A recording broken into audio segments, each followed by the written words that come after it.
Yeah, it's really interesting. So I went back and tried to see just how much the Nuggets are absolutely demolishing the Lakers in transition, just in terms of like points per possession, right? In game one, it was like 1.21 points per possession, which is fine per synergy. All of these numbers will be per synergy, which is like a normal average number. Game two was like 1.15, normal average number. Tonight was 1.4, which is just like a bonkers number to be there. They outscored the Lakers 24-18 per synergy tonight in transition points. Part of the reason for that is that the Lakers are crashing the glass. And like, also the Lakers outscored the Nuggets, I think like 18-9 tonight in terms of second chance points. So it's kind of working, but when you watch the product, it's actually not. Like, you can just see that it's actually not working. And another piece of this puzzle is we're going to talk about your guy, Dennis Schroeder, as well. He had some moments tonight where it was like a little bit floppy, and certainly Anthony Davis had a couple of moments where he fell on the ground. LeBron James had a couple of moments where he fell on the ground. The Nuggets kill you when you lay on the ground for an extra split second in transition. They will destroy you. And maybe that's where we start, because I think that let's just dive into the tape, because I think that this is like a really good place to go. There were, I think, two things that really stood out in terms of the tape. First, it was, I think Darvin Ham made a colossal mistake starting D'Angelo Russell in this game. Yeah. I think he should have started Rui over D'Angelo Russell. That is almost like a non-negotiable going into this game. I looked at the numbers in terms of like 3-man lineups with Davis, Rui, and LeBron. And it was like very clear that like they should be playing this lineup. They are a plus 10.6 in 29 minutes, and they're giving up 93.9 points per 100 possessions in the 30 minutes that those guys have played together. So start those guys, play those guys. It's just, I don't get it. So the first play here is just literally you're going to run like D'Angelo Russell and all these guys through a bunch of like screening actions here. So he's guarding KCP, and the end result is just he takes a really shitty route around this dribble handoff from Nikola Jokic, or this screen from Nikola Jokic, and catches and fires from the mid-range. It's just, what are we doing here? Like, this is just atrocious. So here's the second one. Ends up picking up Jamal Murray in kind of a cross-match situation in transition. And here, Jamal Murray's just like, okay, this is barbecue chicken. This is D'Angelo Russell. This is the matchup I want. Just takes the screen, gets around him. D'Angelo Russell just can't get around the snake screen, right? He can't do it. It's just not something that he's capable of. And then this one was just a total mess. This is what we were getting back to in transition, right? Where they're cross-matching, they're trying to find everybody, right? Jared Vanderbilt ends up kind of having to take the ball here, because if you can see, Russell is saying to take the ball. He's the guy that's behind Nikola Jokic here. He's saying to Jared, take the ball, take the ball. Russell kind of peels off there of Jokic because he sees that LeBron is there. You would think that the way that this works is that Russell then goes up to Murray. Davis, getting back in transition, flies back to the corner. But that's just not the way that this worked in actuality. And D'Angelo ended up guarding nobody, and they left Jamal Murray wide open for three. And I think this is the shot that really got him going, because this was, I think he's 3 for 3 at that point, 7 points. Or no, he's 2 that was 2 for 2. That was just his second bucket, and he just once he hit that one, that rhythm step in 3 is the one that guys love, man, because that's the one that you just as soon as it comes off the fingertips, it feels so good. And like for a guy like Murray, like you could tell that just got him going. But yeah, I mean, it's just the mental lapses from DAR are just, they're hard for the Lakers to get by, because again, like we said, like the margin for error is not real large against a team with this many options. And they're just, you can't have him out there if he's going to be like this and also taking bad shots. Yeah. So here again, like this is just a cross match in transition. D'Angelo Russell and Jamal Murray's like, okay, I'm just going to keep this out. Nicola's going to set a screen, and like Russell does fine here. It's just that Jamal Murray doesn't feel him there, right? Like if Jamal's not going to feel you there, you're basically done already. So here, this is finally Jared Vanderbilt getting him in transition, but Vanderbilt just gets absolutely crossed up on the rejected screen. Yeah. And Now you're in a circumstance where it's just an easy floater for Jamal, right? Jamal was just on fire at a certain point here. So this next one is just a transition play again. There's Dennis flop. Dennis flop on the ground. And look, we've got Austin Reeves behind the play a little bit. At least LeBron is like tracking back, but this is a 3-on-2 at the end of the day. You see Reeves, you see LeBron, and then Dennis is way back there. And you have a 3-on-2. And it's the thing that I think the Nuggets have done really, really well in these 3-on-2s. They will pass the ball off, and the second guy that catches will attack the man that's playing 1-on-2 in defense, right? Yes. He will force that guy to actually contain the ball in transition and not be able to like kind of play 1-on-2 in space, right? By attacking the man, you create these open shots. So here he gets the ball to Gordon. Davis has to actually contest and make sure that he stays attached to Gordon here. And then Gordon knows that Michael Porter is wide open in the corner. And that's just an easy shot for Michael Porter. That's a walk-in 3. Simple. Well, and so that's and that's the difference. It's a good point you mentioned, because like a lot of guys will catch that and immediately swing, and Davis can kind of step in and stunt. And like the patience to take that extra dribble into the lane and like really fully collapse the defense is, I think, the hallmark of this Nuggets team is that patience and willingness to not skip steps trying to get that shot. Like they're so good as a team of creating good looks because they have that good process to do it.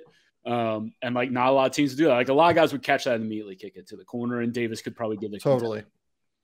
And having 5 guys that can dribble, that's the big thing. Like Aaron Gordon can dribble, Michael Porter can dribble. Like you have 5 guys that can attack. Look at this again. So Rui way behind the play here again in transition. And this is Jokic just sprinting back. I think Anthony Davis did a little bit better tonight of like just sprinting back and getting back in transition as quickly as he could.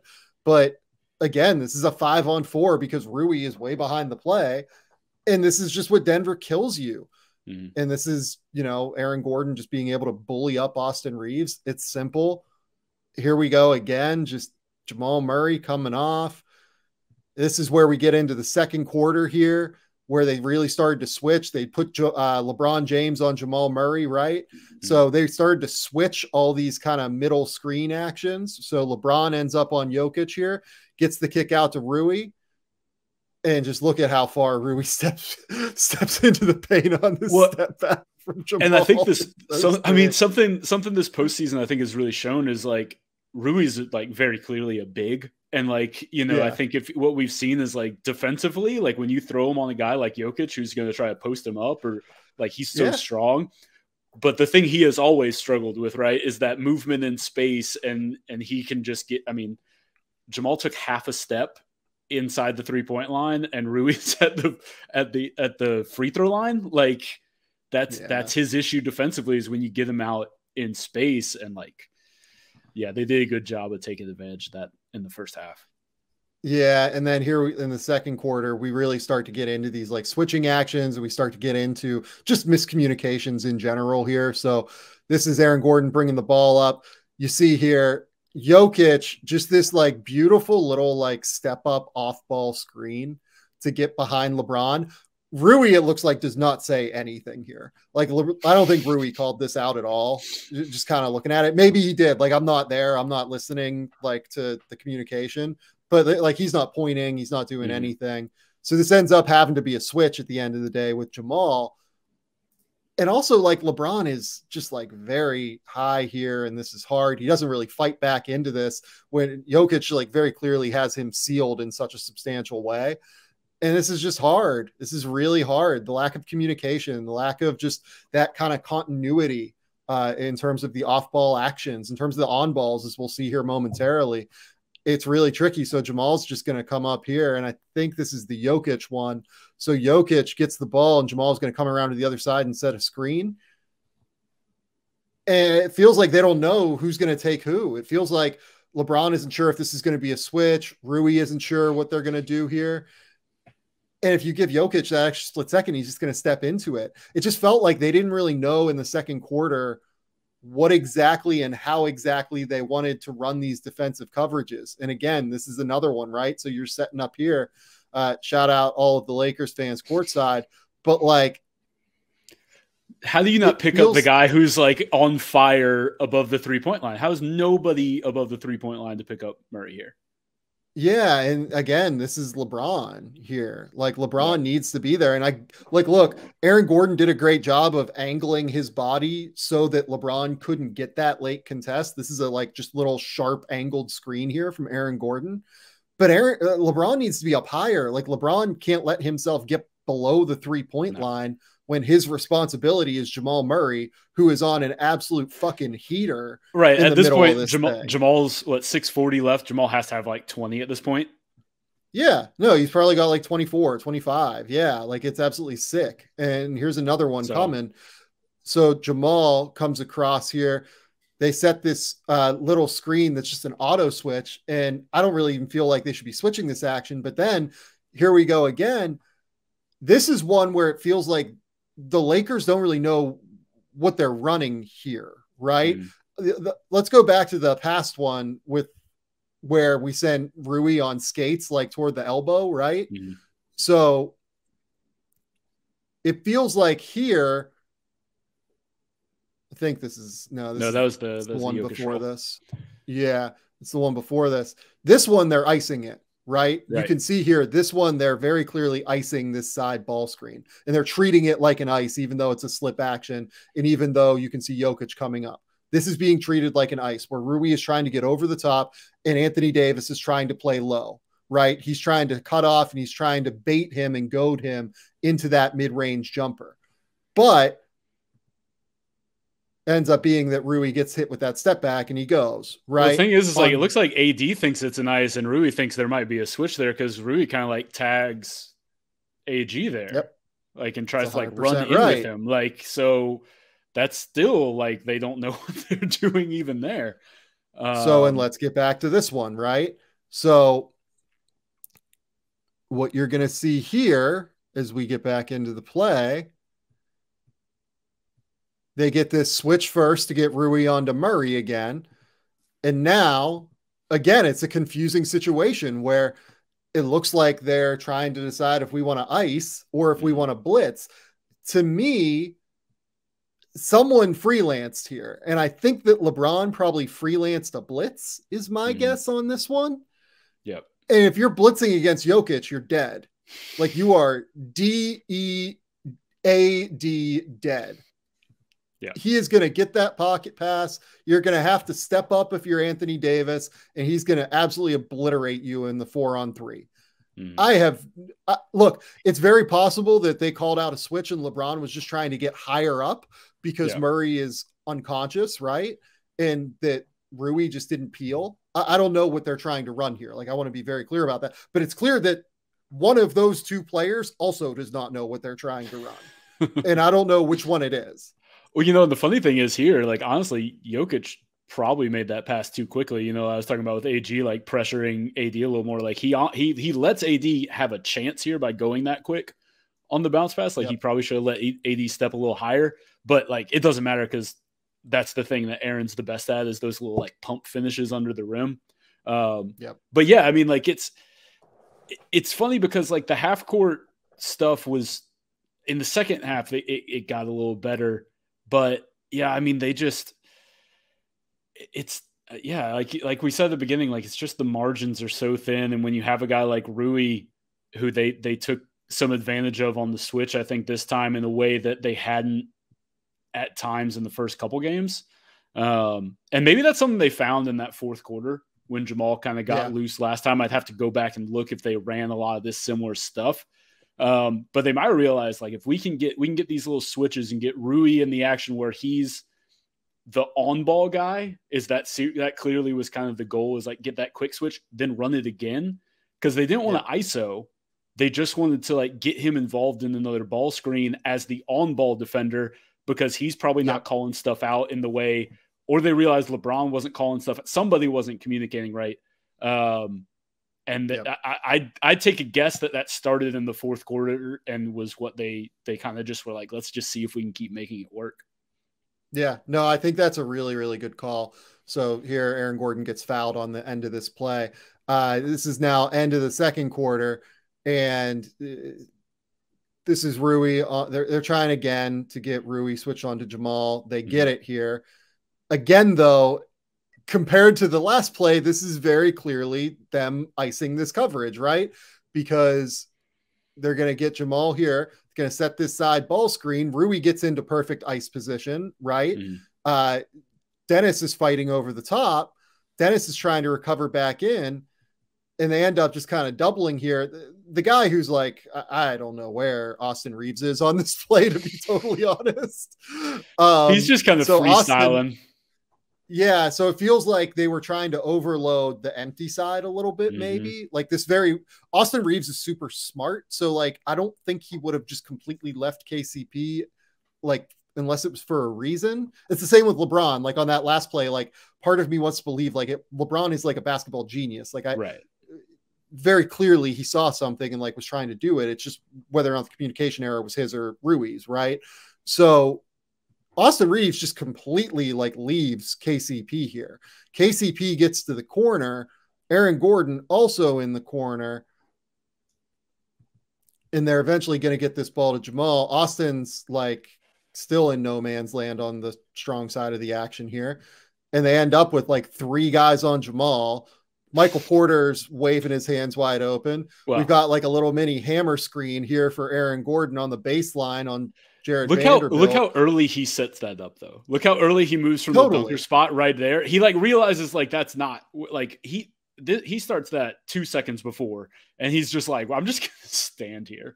Like it's one of the things that makes Aaron like valuable, even though he won't shoot right now. Like it's why they could get away with it. Although what happened eventually in the fourth quarter that kind of turned the tide for the offense was taking AG out and putting Jeff Green and MPJ in. But like, it's why he was still playable is because like, he's really smart at making these little kind of plays and moving up there early, realizing like, I'm not the guy who should get this. Like we got 2-on-1 over here. It's just super high IQ basketball. All of these guys are super high IQ. That's a just beautiful little kick out to KCP. Fires, makes it. Now we're into the second half. Again, 2 Lakers behind the play. They crash the offensive glass super, super hard here. And Jokic is just leading the break. Immediately sees that LeBron, I believe that is, goes to Aaron Gordon. This isn't me cooking LeBron at all. No, this is, I think, probably the right call by LeBron. 100%. He stunts toward Aaron Gordon a little bit, tries to get out to contest the 3. Again, though, it's a 4-on-2. It's basically an impossible situation for the Lakers because they're crashing the glass. They don't have enough bodies. Another one. LeBron is on the ground here, and like you never know if LeBron's hurt or not. That was the one where he like turned his ankle. Yeah. That was one where he stepped on somebody's foot stepping back. But yeah. Totally. It's a 5-on-4 again. 5-on-4. Right? And like and look, like it's one of those things where like they hammer every single thing where you get a mismatch, every single thing where they have a man advantage. They hammer it every single time, and it's genius. They're all super smart. Bruce Brown's a super high IQ player. Jeff Green has been in the NBA for decades at this point, it feels like. I mean, all of these guys are super fucking intelligent, and they just go. And the Lakers' transition defense has not been good enough in this series, just straight up. That is the issue for them, in my opinion. This one is 7 minutes left in the third. They kind of clear out here. Why did I pull this, Robbie? I don't remember. Let's find out. What we got? We got Bruce Brown going around. I assume this is another D'Angelo thing because he's lost again. Yeah, that's my assumption is we're targeting D'Angelo here. So we got a little double. Little stagger. D'Angelo. Look. Here's the thing. No, he does the right thing here. He peels onto Gordon. That's what he should do. Well, now we've got 3 guys around Jamal again. So this is LeBron. This is LeBron on off-ball defense. Okay. He bails on MPJ. All right. Yeah, he bails. So LeBron is guarding Michael Porter Jr. There's no communication on a switch here. Oh, and it's Bruce Brown. I thought Jamal was on the ball. Why are you? Yeah, no, you're crowding Bruce Brown. LeBron just kind of like floats off of Michael Porter here. That's a closeout that Austin Reeves can make. just straight up, like onto KCP. I have no idea why LeBron is this far toward the baseline on this play. He just like completely peeled off and left Michael Porter. Well, you know, the thing that's like killer about these is each of these is like within a couple possessions. And like the Lakers would get some momentum offensively and maybe get a stop and get it close or even take the lead.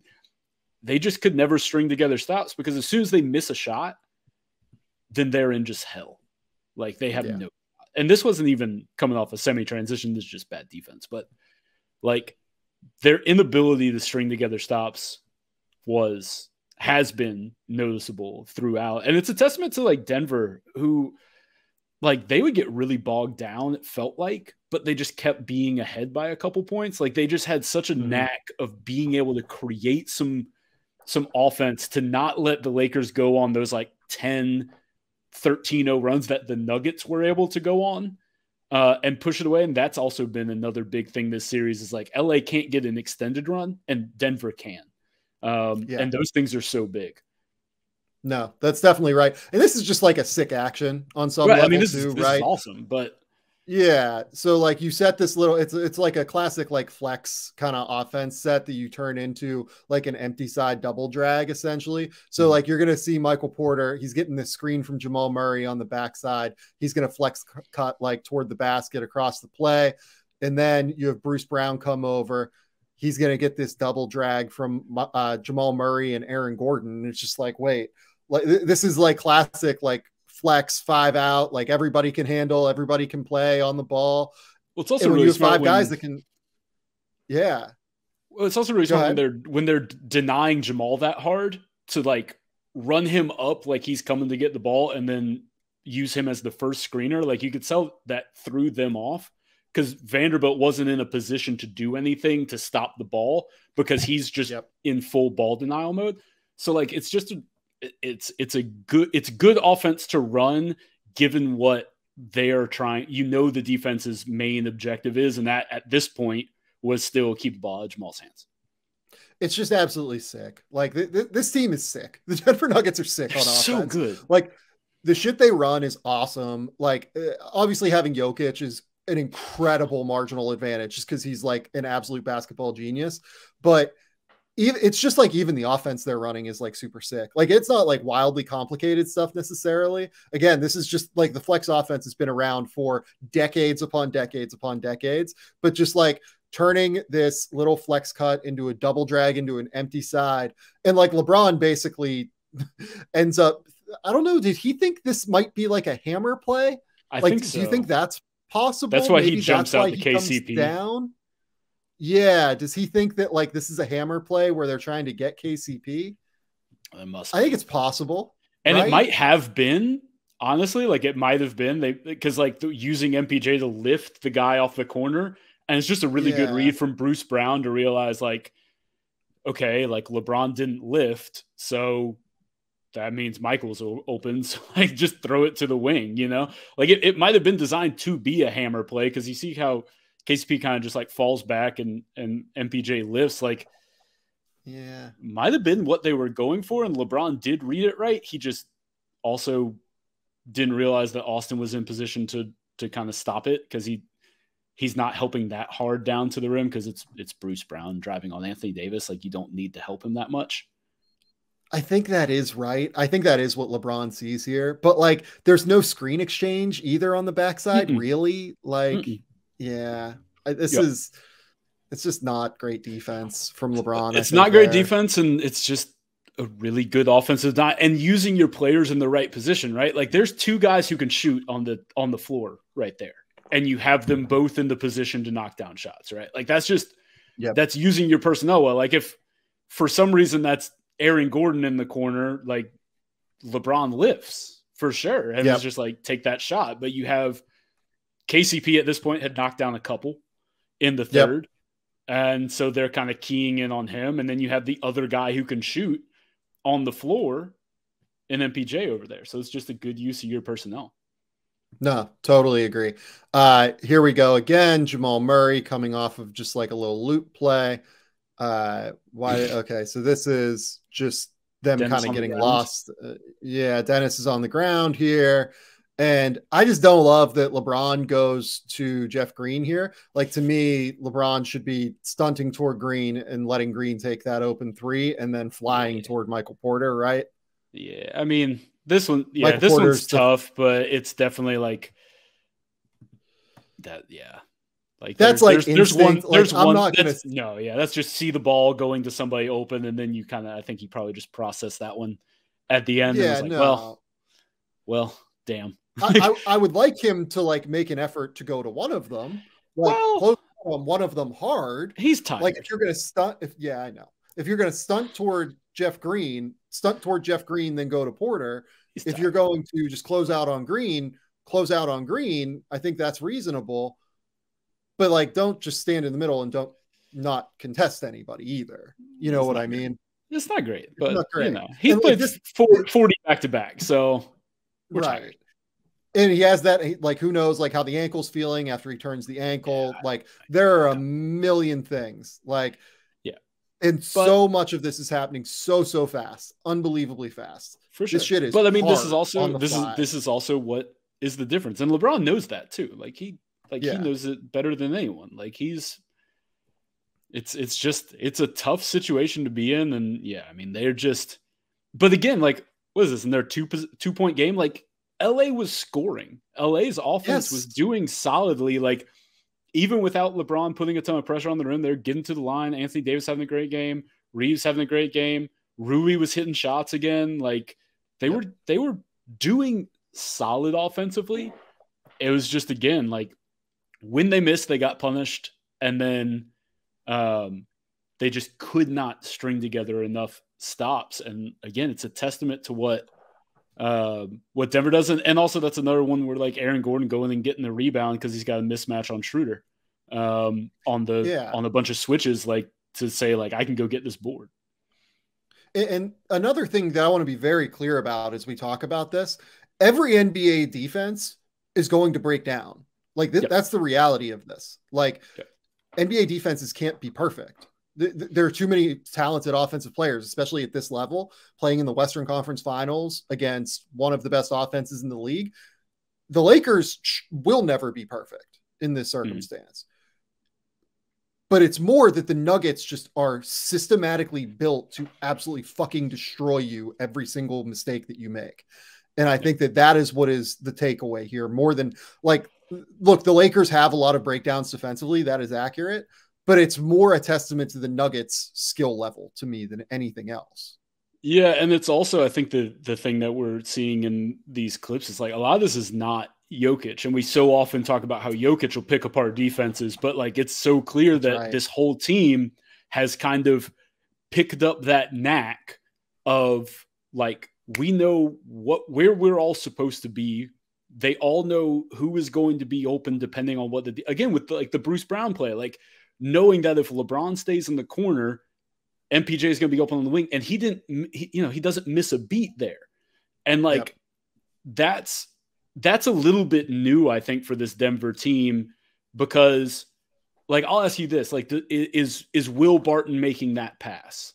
Not like he's not making that pass that Bruce Brown makes. And Will Barton's a very nice player, but like, it's how they upgraded the playoff rotation. I wrote about this a couple weeks ago. It's like they traded away regular season depth and banked on their stars being healthy. But the only way they're doing anything is if their stars are healthy. So why not build the best team around your healthy stars? Why worry about mitigating Jamal or MPJ missing time? Because you're cooked probably if those guys miss time.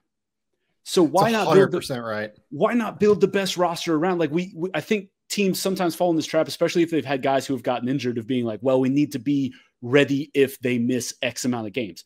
If they're missing games in the playoffs, you're cooked no matter what. So why not build the best 7-man? I mean, he's running 7, barely 8. Like, he's trying to get away with as few Christian Brown minutes as he can. Yeah. And everything else is just the 7 dudes. And KCP and Bruce Brown are the 2 that they brought in, and it's made all the difference. And like, Jeff Green is just like, he's not going to make catastrophic mistakes, right? Like, that's what he's there for, is be in the right spot. Like, he had one, like, He tried to like step up and take a charge on LeBron on a drive, and I was like, Jeff, come on, you've played with this man. Grow up, Jeff Green. Come on, you can't step in front there like that. Like he's just gonna Euro you. It's gonna be and one. At least hack him. Yeah. Like, but yeah, I mean, like they just like Jeff Green's the weak link, but he's the seventh man. If Jeff Green's your seventh man, right, you're in pretty good shape. But it was such an upgrade adding KCP and Bruce Brown, especially if Bruce Brown's going to knock down shots. Like this has been gravy. Bruce Brown, Bruce Brown being like not just like a good, $7 million a year get. He's like this guy's about to get like $15 million. Feels like in free agency. 100%. Like he has been absolutely enormous. This is where we now, and I think that your point is great. Like it's the trickle down effect of Nikola Jokic, right? Like Nikola Jokic gets the ball on the break, goes, makes the early pass, and then the other guys are making the right pass, the right play, the right attack at the right time, right? Like the trickle down of Jokic being on the court is very real. And I think that as much as Jokic dominating Rui, which we'll talk about here in the fourth quarter, now that we're into the fourth, like that is the big thing. There is such a substantial trickle down effect with Jokic. So here, Jokic just gets the ball on the block. This is 10 minutes left in the fourth. And I think this is where he just realized I'm going to go to work. I want to talk about this one in particular because we talked early in the game about how they needed to not have D'Lo on the floor. You can't play the Rui matchup here with Anthony Davis not on the floor. This gave Jokic this flipped the switch. Like Jokic was really tentative when AD was on the floor. It was working. Like everybody talked about, oh, they're going to adjust to the Rui thing. When it was Rui and AD for game 2 and most of game 3, like Jokic was pretty hesitant. He was not looking to do his thing offensively. He was not looking to score. He was kind of tentative about going into the paint. Right here, like you can't have Rui at the 5 and LeBron at the 4 against Jokic. You just can't do it because like Jokic doesn't care if LeBron comes and helps. What does he care? Austin Reeves is the low man? Like what are we doing? Like you can't have that. That is the type of mistake. Like I know you're trying to buy AD some rest, but you can't structure the lineup this way when Jokic comes back in. The other thing was Jokic just sat for 8 minutes. Yeah. Like the foul trouble turned out, I think, to be a blessing in Denver's favor disguise because here's the thing. If they survived without it, it was like a -3 without Jokic, which like if you told Michael Malone they could go 8 minutes and be a -3 without Jokic, he would do it every game. Yeah. If they could do that, he would be like, yeah, I'll take that. And Jokic came in and they don't have AD out. He puts the little spin on Rui. There's nobody there. Like D'Angelo Russell's not going to help. Look at him. He's even looking. He doesn't even bother going over. Like, yeah, it's just, it was that one got him going. And then from there, it was a masterclass because he was also the freshest legs on the floor. Yeah, no, it's 100% right. And you're like, I don't even blame, like, I would like to see Russell like do something there. Yeah, but like, what's he going to do? Like, I don't even blame him. Because also Michael if he crashes, Porter, it's MPJ. Like it's going to be a corner 3. Yeah, no, like that's fine. It's just that Rui is not a great matchup for Jokic is the thing. So here, yeah, they're going to get Rui one-on-one against Jokic again. Just going to drive over the top. This is with AD on the court, but I think that he recognizes that with AD, Jeff Green opposite corner, this is a long rotation even for Anthony Davis, and he just feels like he can beat Rui to the spot and get to the spot that he wants. He also like uses Rui almost as a screen on Anthony Davis. Look how he keeps like he doesn't try to blow by Rui. He just says, "I can go over Rui. I can't go over AD." So he just like AD and throws a hook shot over. But this was another thing that Malone did. This is when he took Gordon out and played MPJ at the 4 and That's Jeff Green. And so he had 2 guys in the corners that were spacing AD out 2 steps further. That's right. Nobody's in the dunker spot. So he just says, go to work. Yep. That's absolutely right. I think that was the critical thing. Playing Michael Porter Jr. They've been closing with a lot of not Michael Porter Jr. at times, or like going long stretches in the 4th without Michael Porter. Going Michael Porter in the 4th was big here, not even because of the production. Like Michael Porter played really, really well today. Like he had 14 points and career 10 high rebounds assists. Were critical. He had 6 assists. Did you know that's a career high for him? 6. It doesn't surprise me. If I mean, not surprising, but it's just it was incredible. Yeah. So here we go again. Just Jokic, 7:30 left in the game, and Now we're just backing down Rui. And this is where the trickle-down effect comes, right? Because, AD realizes, okay, I'm going to have to help because he's just scored back-to-back buckets on Rui. I'm going to have to help. I have to double. Also, Jokic realizes I can just hit this kick out. They'll swing it to the corner. Boom, boom. What's Lonnie doing here? Why are we digging on a double? Like that? Yeah, it's a fair point. Why? It's a great point. Why? Yeah, he needs to be attached. To know, like, you just have to stay out. Like, if Jokic can make that pass to the corner, like, damn sure can make the one pass away pass. But like, yeah, no, but like, here's the thing: like, if he floats it over the top of Anthony Davis here, because that's what it has to be. It'd have to be a floater over the top. You can assume that you can get to that corner on an X out, right? Because it's going to be a high arcing pass to get there. I get it. Like, you do have to. It is, again, like, it comes down to instinct, right? Like, on some level, the instinct here is he knows he's in a 1-on-2 scenario. He knows that's Jokic in the middle of the court, and he knows he's responsible for closing out onto both of those guys. And if he has to go to the corner, then Rui has to go up and X out. Yeah. Or if he has to go to the wing, he has to go to the wing, right? This is just, to me, it's because of the gravity of Jokic. They have to get this. No, it's for sure the gravity. It's just, I feel like, and like, yeah, you're right. I mean, Jokic can make that pass to the corner, so maybe you're cooked either way, but like, it just feels like you're putting yourself in no man's land when, like, you could at least take one option away. And you're not wrong either. Like, here's the other I understand. Thing. Like things are moving quickly. Jokic is absolutely so sick in terms of a passer. So right as he turns here, he can put the ball in his left hand if Walker isn't in that passing lane and just fucking fling that thing to the corner. That's fair. Like on a wraparound, left hand offhand around Davis. Like, he's just gross.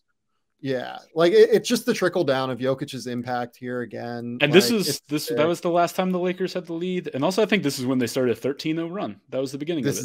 That was the beginning of the 13-0 run. Here again, AD on the back. And this is honestly good transition defense. This is like, I have no complaints here. But, well, again, the gravity of Jokic, where AD feels like he's got to get all the way back, get a body on Jokic, because if he doesn't, Rui's already pinned fairly deep in this circumstance. There's just nothing Rui can do. But again, like, it's also a good job of Porter wide open. It's also a good job of Murray, like, keeping AD on his hip as he ran down, so AD couldn't get past him. Yep. Like, he does a really good job of just like holding him on the hip and just dribbling. Like, he wasn't trying to sprint. He was just like, I'm going to hold the big fella back. And then once he gets to the 3-point line, AD darts in and he's got the man. Yep. And by the way, again, what we were talking about in transition earlier, Michael Porter Jr. could easily take this pump fake, relocate, take a sidestep three.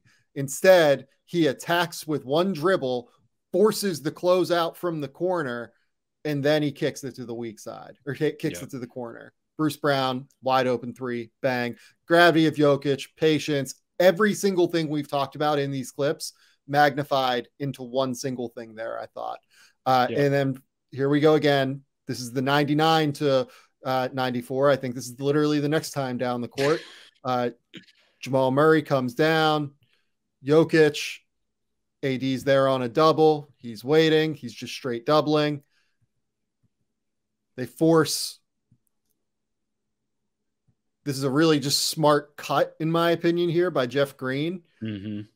Force Austin Reeves to kind of just dig and tag that cutter a little bit. You get the wide open kick out to Bruce Brown. Bruce Brown Dennis flops. Kind of pumps, and then Dennis flops. Yeah, this was, I think, one of four. Yeah, one of four that we called out in the middle of these clips. Dennis, come on, man. Like, I know what you're doing. You're trying to get 5 on Big Honey here. Yeah. But, like, oh my gosh. Yeah. They even called out on the broadcast. Like, Jeff Van Gundy just appalled at Dennis right there. So disgusted. Like, Even but like, look at him. I mean, he literally steps right in front of Jokic's line because he sees him coming. And he's 100%. Like, I'm going to take an off-ball charge into my back. Scott Foster, like, busted open, like, prime Ric Flair, not calling it, not having it. Crimson Mask, Scott Foster.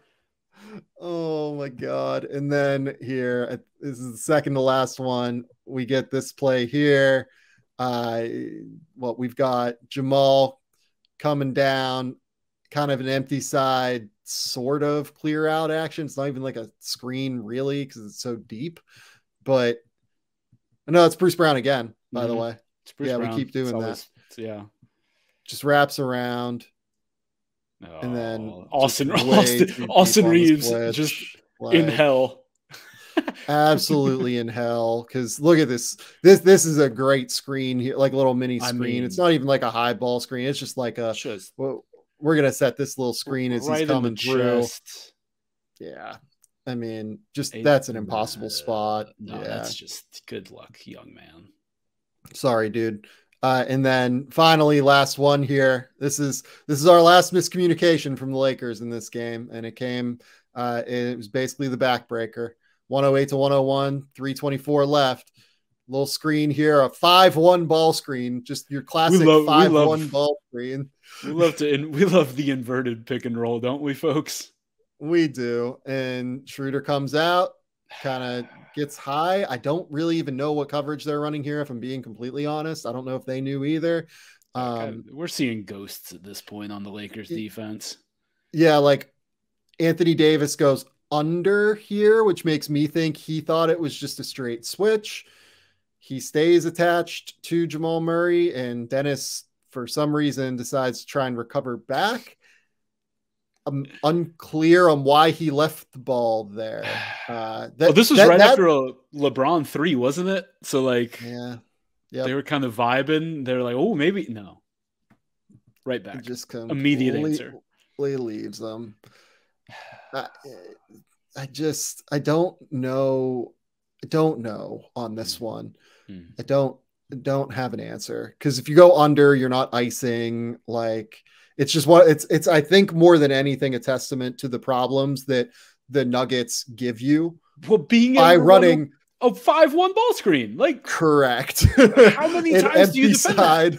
With 3 minutes left in the Western Conference Finals, where like maybe AD thought it was an ice, and he's just not used to getting over the top. But Dennis isn't icing here. Like, Dennis is like getting blitzing out. But like, you're not you can't blitz there. So like, I don't know. I mean, it's just guys being like, that's the thing. It's like, you put guys in a position they're not used. You put guys in a position where they're not used to being in a high pressure situation. And like, that's tough, man.